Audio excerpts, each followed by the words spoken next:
Bonjour à tous, nous sommes sur le plateau de l'École publique de journalisme de Tours, aux assises, en direct des assises de journalisme.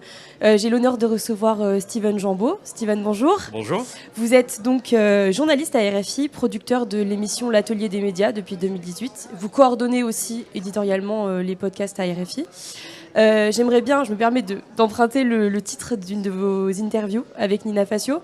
Est-ce que les journalistes apprennent à écouter ? Alors, en école de journalisme, je ne pense pas avoir eu des cours d'écoute.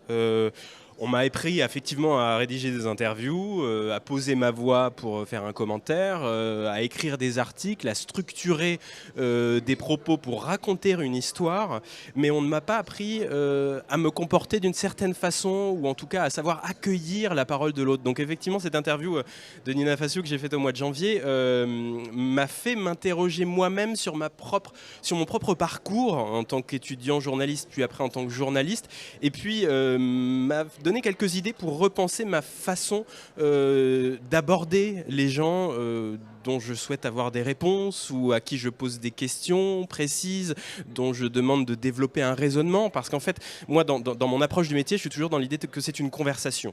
Mes interviews ont un début, un milieu, une fin.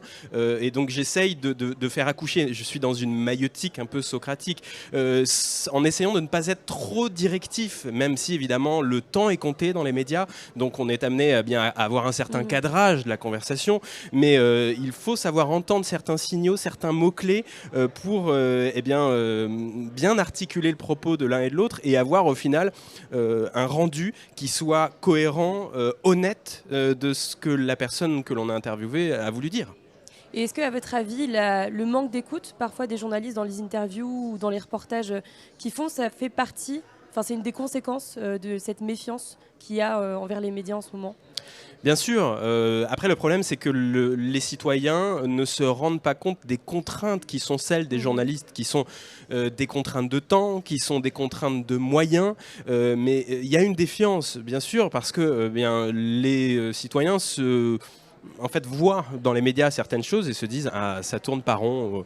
Ou alors ils se disent que le propos d'une personne se résume aux quelques secondes qui ont été gardées dans tel journal radio, tel journal télé. Après, ce qui est intéressant, c'est de voir que, par exemple, dans la crise des Gilets jaunes, Rému Buzyn, de Brut, il a joué sur la liberté de temps par rapport à la liberté de ton. Il réussissait à être sur les ronds-points, sur les barrages de Gilets jaunes, en faisant du Facebook Live en direct pendant des heures, et les gens allaient vers lui. Pourquoi ? Parce qu'il ne trahissait pas le propos des gens à qui il tendait son micro et qu'il filmait avec son téléphone portable.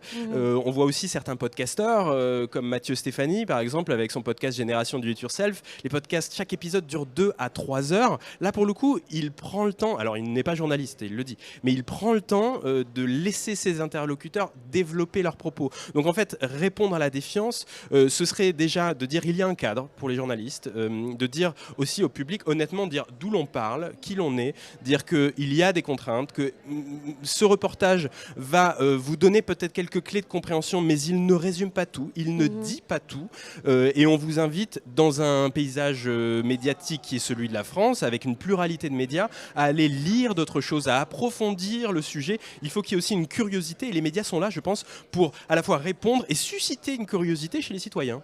Très bien, merci beaucoup Steven Jambeau. Merci. On se retrouve pour la suite des assises, toujours avec l'École publique de journalisme de Tours, pour la suite de la journée. Merci.